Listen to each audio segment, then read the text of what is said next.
Bloco 1. O despertar do Éden, antes da chuva, a origem da terra e o mistério do Éden. Abertura. O Hulk. Houve um tempo em que a chuva não existia. Não havia tempestades rasgando os céus, nem trovões ecoando sobre montanhas. O mundo era regado por uma névoa suave que subia da própria terra. Um vapor cristalino que alimentava cada folha, cada raiz, cada ser vivente. O céu era um dossel de águas suspensas, uma abóbada translúcida que filtrava a luz do sol em tons de âmbar e violeta, criando um crepúsculo perpétuo de beleza indescritível. Neste mundo, a morte era uma palavra sem significado. As criaturas não conheciam medo, e o tempo fluía de maneira diferente, não linear, mas circular, como as estações de um jardim eterno. Era a era do Éden, o tempo antes da chuva. Mas mesmo no paraíso, havia mistérios, e alguns mistérios carregavam sementes de transformação que mudariam tudo para sempre. Parte 1.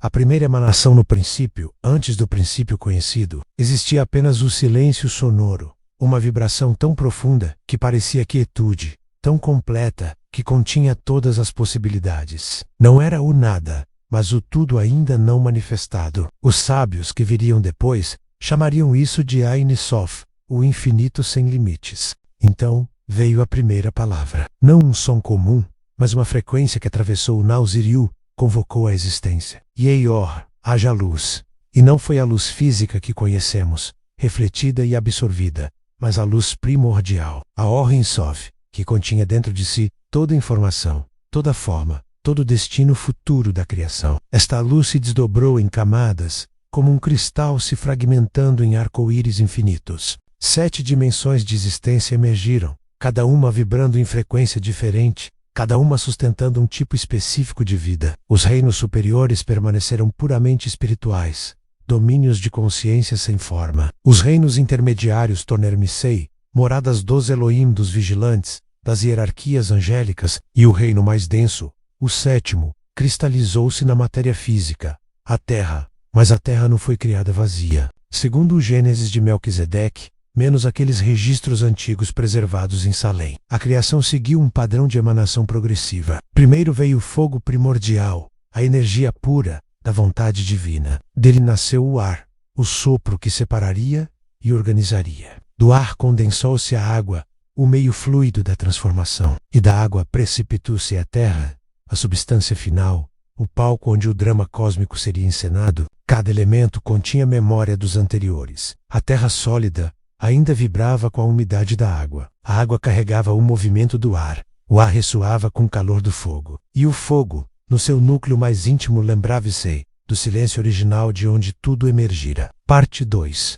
O mundo que era, imagine, se puder, uma terra onde os continentes ainda não haviam se fragmentado. Pangeia menos a terra inteira estende-se como um único corpo orgânico, cercada pelo oceano primordial, aquele mar único que os antigos chamavam de Terron, o abismo das águas profundas. Não era um abismo maligno, mas o útero líquido, de onde toda a vida marinha emergiria, pulsante com possibilidades. O céu era diferente. Não o azul que conhecemos, mas uma cúpula de águas suspensas, o Raquia, o firmamento, que envolvia todo o planeta como uma segunda atmosfera. Esta camada aquosa filtrava a radiação solar de maneira perfeita, criando um efeito estufa suave que mantinha temperaturas constantes do polo ao equador. Não havia estações violentas, não havia desertos escaldantes, nem tundras congeladas. A Terra inteira era um jardim temperado. E no coração deste jardim planetário havia um jardim ainda mais especial. O Éden não era apenas um local geográfico,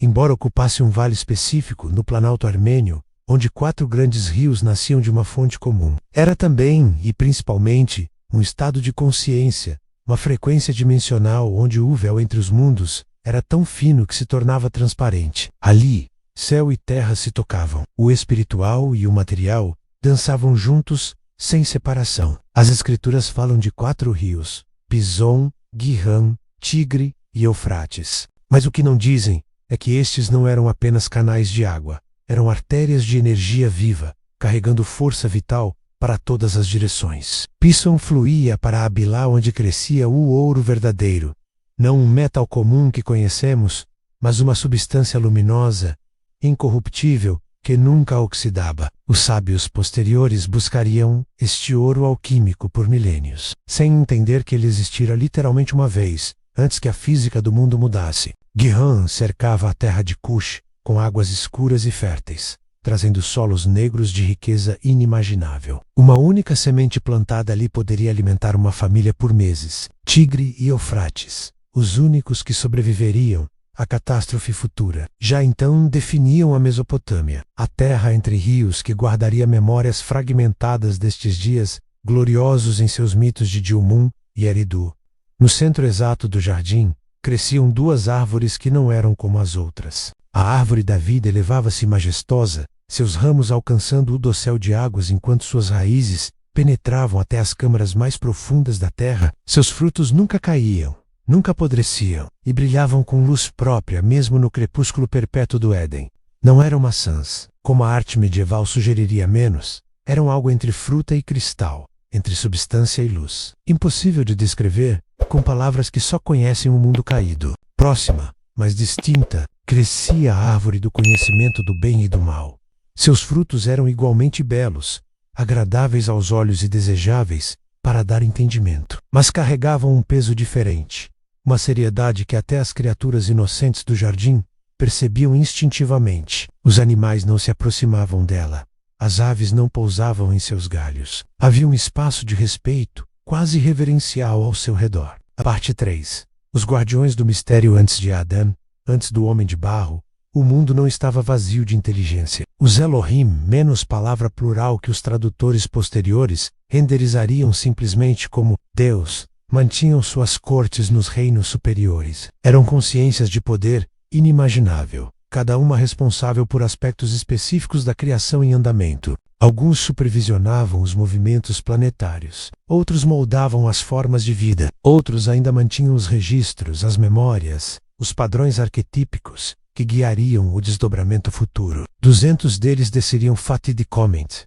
ao Monte Hermon. Estes eram os vigilantes, os Irim, aqueles designados para observar e instruir a humanidade emergente. Mas observação se tornaria interferência, instrução se tornaria transgressão. Eles se apaixonaram pelas filhas dos homens, não necessariamente mulheres adâmicas, mas representantes de outras linhagens humanas que já habitavam a Terra, criações anteriores ou paralelas, sobre as quais as escrituras permanecem estrategicamente silenciosas. Destes acasalamentos impossíveis, nasceram os Nephilim. Giborim, em hebraico os poderosos, os caídos, os titãs, não eram simplesmente grandes em estatura, embora alguns alcançassem 3 vezes a altura de um homem comum. Eram grandes em poder, em conhecimento, em presença. Possuíam memórias genéticas de ambos os pais, menos a sabedoria celestial dos vigilantes, mesclada com a paixão terrena das humanas. Esta combinação os tornava simultaneamente magníficos e perigosos,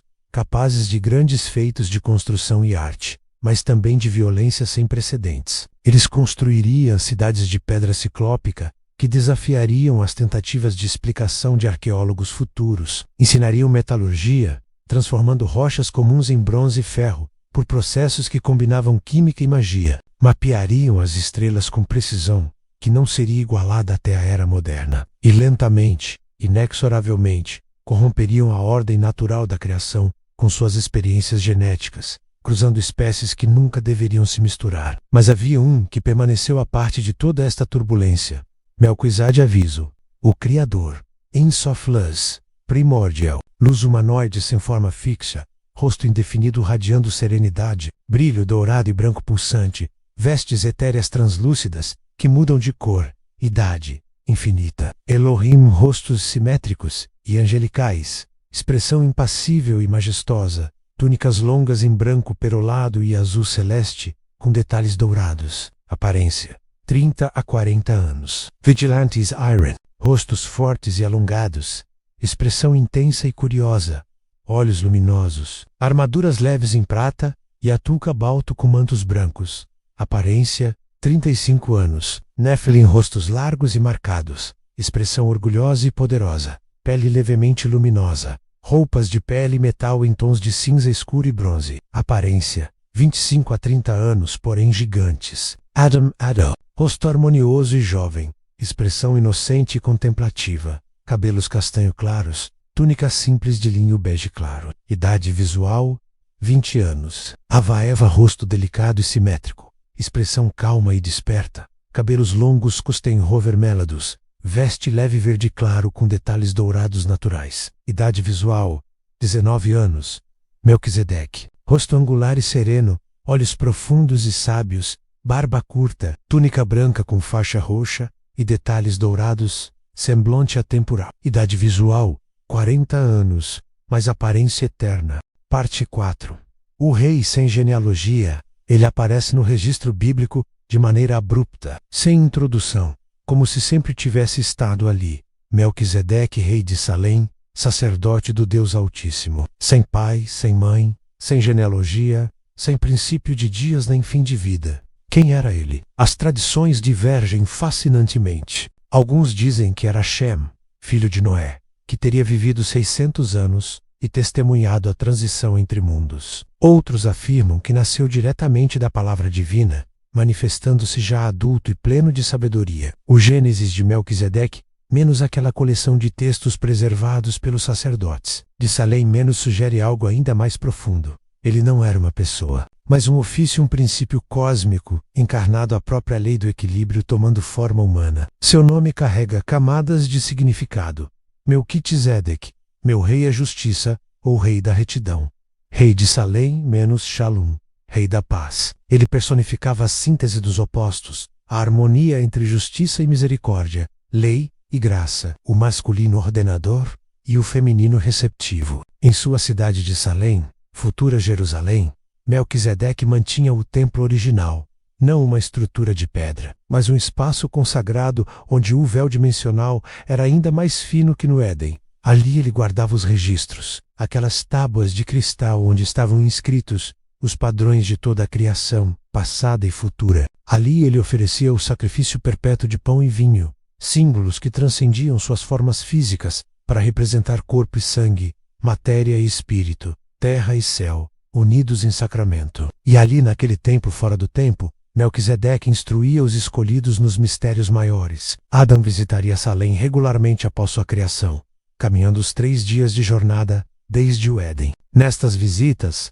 o primeiro homem aprenderia sobre os ciclos cósmicos, os Shemitotes, os períodos de 7.000 anos, onde a realidade passava por morte e renascimento. Aprenderia sobre a natureza do tempo, que não era linear, mas espiral, retornando sempre aos mesmos arquétipos, mas em níveis diferentes de consciência. Aprenderia sobre seu próprio destino, não apenas cultivar um jardim, mas ser semente de uma humanidade que um dia abrangeria toda a terra, e além. Melquisedeque falaria sobre a queda futura, não como falha, mas como necessidade evolutiva. O Éden não poderia durar para sempre porque era uma incubadora, não um destino final. A verdadeira maturidade só viria através do conhecimento experimental do bem e do mal, da dor e da redenção, da separação e da eventual reunificação consciente com o divino. Um dia, dizia Melquisedeque a Ada, enquanto observavam as estrelas desde o topo de Salém, haverá outro jardim, não no espaço, mas no tempo. Não no começo, mas no fim, que é também um novo começo. E então o propósito de tudo isto será revelado. Adão ouvia, mas não compreendia completamente. Como poderia? Ele ainda não conhecia perda, ainda não havia experimentado consequência, ainda vivia na inocência que precede toda sabedoria genuína. Esta inocência estava prestes a terminar. A formação do homem, em a criação de Adão e o despertar da consciência. Parte 1. Do pó a alma vivente, e formou o Senhor Deus, o homem do pó da terra, e soprou em suas narinas o fôlego da vida. E o homem foi feito alma vivente. Palavras simples nas Escrituras, mas que ocultam um processo de sublime complexidade. Melquisedeque estava presente naquele dia, menos ou talvez devêssemos dizer que estava consciente daquele momento, pois sua percepção transcendia as limitações espaciais. Dos registros de Salém, sabemos mais detalhes do que o relato compactado do Gênesis revela. O processo começou na 6ª emanação da criação, quando os Elohim disseram: façamos o homem à nossa imagem, conforme a nossa semelhança, plural deliberado não majestático, mas representando o conselho divino em ação conjunta. Este não seria mais um ato unilateral, mas uma cocriação onde múltiplas inteligências celestiais contribuiriam seus aspectos únicos para a nova criatura. O local escolhido foi uma clareira específica no Éden, onde 7 correntes de energia telúrica se encontravam, criando um vórtice de poder criativo. A terra ali tinha uma qualidade especial, não era barro comum, mas Adamá, solo vermelho rico em minerais, permeado com a névoa ascendente que regava todo o jardim. Esta terra já continha, em forma latente, todos os elementos que comporiam o corpo humano: cálcio, ferro, fósforo, carbono, todos os traços minerais necessários. Mas a verdadeira alquimia estava no que não se via. Os Elohim moldaram a forma física com precisão matemática, menos proporções áureas em cada segmento, simetria bilateral perfeita, sistema circulatório e nervoso, traçados como mapas de estrelas. Cada órgão foi posicionado não apenas para a função biológica, mas também para corresponder aos princípios cósmicos. O coração no centro, como o sol do microcosmo. Os pulmões como ventos que movem. O fígado processando e purificando como Júpiter benéfico. Os rins filtrando como Saturno que discerne. A forma jazia completa, mas inerte, perfeita em estrutura, mas vazia de animação. Era uma escultura magistral, porém ainda não era Adam. Então veio o sopro, não um sopro comum de ar, mas o próprio Ruach Elohim menos o Espírito de Deus, aquele mesmo que se movia sobre a face das águas no princípio. Este sopro continha toda a força vital da criação, concentrada e personalizada. Era simultaneamente energia e consciência, poder e identidade. O sopro entrou pelas narinas e desceu, inundando cada célula, acendendo cada sinapse. O corpo convulsionou uma vez violentemente, como um relâmpago atravessando um circuito. Os olhos se abriram, e Adam despertou. Mas despertar não é palavra adequada, pois sugere que ele vinha de um sono anterior. Não menos aquilo foi ignição, emergência instantânea do Nó-Sir para o ser pleno. Um momento, ele não existia como consciência. No próximo, estava completamente presente, consciente não apenas de si mesmo, mas da vastidão do universo ao seu redor. Seu primeiro pensamento não foi uma palavra, mas uma sensação de espanto absoluto. Seu primeiro som foi um grito, não de dor, mas de júbilo puro, o reconhecimento instintivo de existir, de ser real, de estar vivo. Parte 2. Os primeiros dias de Adam. Os textos dizem pouco sobre os primeiros momentos de Adam, mas Melquisedeque registrou com mais detalhe. Adam levantou-se cambilhante, aprendendo a controlar membros que nunca haviam se movido. Cada músculo era uma descoberta, cada movimento uma pequena vitória. Ele tocou seu próprio rosto com admiração, sentindo a textura da pele, a dureza dos ossos sob a carne. Olhou para as mãos, instrumentos miraculosos de 5 dedos menos abrindo e fechando os punhos, maravilhado com sua própria coordenação crescente. A voz veio até ele, não externamente através dos ouvidos, mas internamente, ressoando em seu peito. Adam era seu nome, mas também sua natureza. Adam, derivado de Adamá, a terra vermelha. Ele era o terrestre, o filho do solo, mas também o portador da imagem divina. Terra e céu, unidos em uma forma bípede. Olha, e Adão olhou verdadeiramente pela primeira vez. O Éden explodiu em sua consciência com intensidade esmagadora. As cores eram mais vívidas do que qualquer descrição poderia capturar. Verdes que vibravam com vida própria, dourados que pareciam cantar, violetas que sussurravam mistérios. Cada planta, cada árvore, não era apenas um objeto visual, mas uma presença, uma personalidade sutil, que comunicava sua essência diretamente à percepção expandida de Adão. Ele podia ver camadas de realidade simultaneamente. Via a casca física das árvores, mas também percebia os fluxos de seiva subindo pelos troncos, podia intuir as raízes se estendendo pela terra. Sentia a respiração das folhas convertendo luz em vida. Via os animais não apenas como formas em movimento, mas como padrões de energia, cada espécie vibrando em sua própria frequência característica. E acima de tudo, permeando tudo, sentia a presença, não algo distante no céu, mas imediatamente presente, mais próximo que sua própria respiração. O Criador não estava separado da criação, estava dentro dela, através dela, sustentando cada átomo em existência, pela simples vontade de que existisse. Adão caiu de joelhos, não por comando, mas por reverência espontânea. Levanta-te, veio a instrução interior, há trabalho a fazer. Parte 3. O mandato sacerdotal, o trabalho de Adão, não era o que gerações posteriores, vivendo em um mundo caído, imaginariam. Não era labuta árdua contra solo resistente, não era suor e exaustão. Era algo mais próximo de dança, de ritual, de liturgia viva. Cultivar e guardar o jardim Abod Vishamar. Estas palavras hebraicas carregavam significados profundos, que transcendiam jardinagem literal. Abad significava servir, mas no sentido sacerdotal. Era a mesma palavra usada para o serviço dos levitas no templo futuro. Adam estava sendo constituído como o primeiro sacerdote da criação, aquele que manteria a liturgia cósmica, garantindo que os céus e a terra permanecessem em harmonia. Cada manhã, quando a luz difusa através do dossel de águas aumentava em intensidade, Adam caminhava pelo jardim em circuitos específicos, cantando não palavras arbitrárias, mas tons precisos que ressoavam com as frequências fundamentais da criação. Sua voz, afinada perfeitamente com a matriz energética do Éden, ajudava a manter a coerência quântica do paraíso. Ele colhia frutos, não por necessidade menos a fome. Como conhecemos, não existia ali menos, mas como comunhão. Cada fruta era um sacramento, um ponto de conexão entre o consumidor e a árvore doadora. Comer no Éden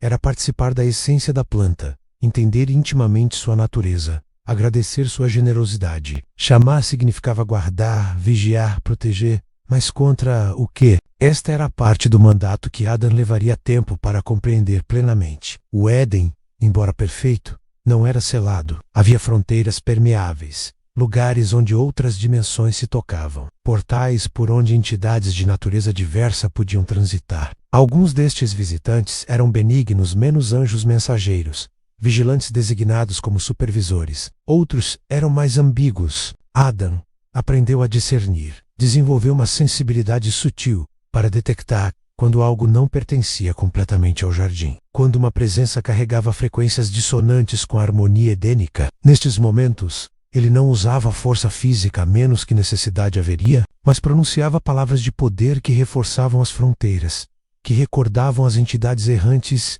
suas próprias esferas apropriadas de existência. Era autoridade espiritual pura, sem coerção, sem violência. O nomear das criaturas. Então veio uma das tarefas mais extraordinárias, e Deus trouxe a Adam todos os animais do campo e todas as aves dos céus, para ver como os chamaria. E tudo o que Adam chamou a toda alma vivente. Isso foi o seu nome para esse impulso. Um homem inventando palavras para categorizar bichos.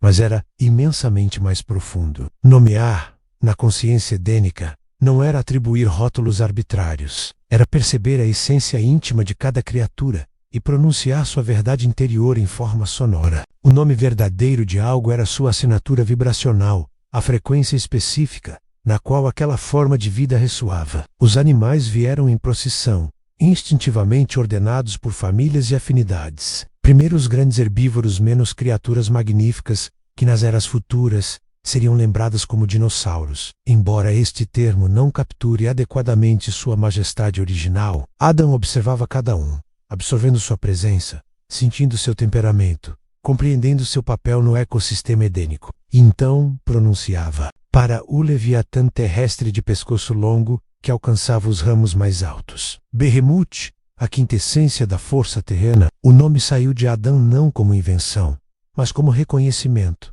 como se estivesse simplesmente revelando algo que sempre fora verdade. Para a águia, de envergadura impossível que planejava nas correntes térmicas, perto do dossel, um nome que significava visão de alturas, capturando tanto sua habilidade visual, quanto sua perspectiva elevada sobre toda a criação. Para o leão, ainda sem necessidade de caçar, mas já portando majestade real em cada movimento, Arile, um rugido feito palavra, autoridade e poder contidos em 2 sílabas. Cada nome que Adam pronunciava tornava-se realidade estabelecida. As criaturas respondiam, reconhecendo sua própria verdade, sendo articulada. Havia alegria neste processo, tanto do nomeador quanto dos nomeados. Era descoberta mútua, intimidade criada através de reconhecimento profundo. Mas à medida que o desfile continuava menos dia após dia, espécie após espécie menos, algo começou a emergir na consciência de Adam. Uma percepção perturbadora. Cada criatura vinha em par,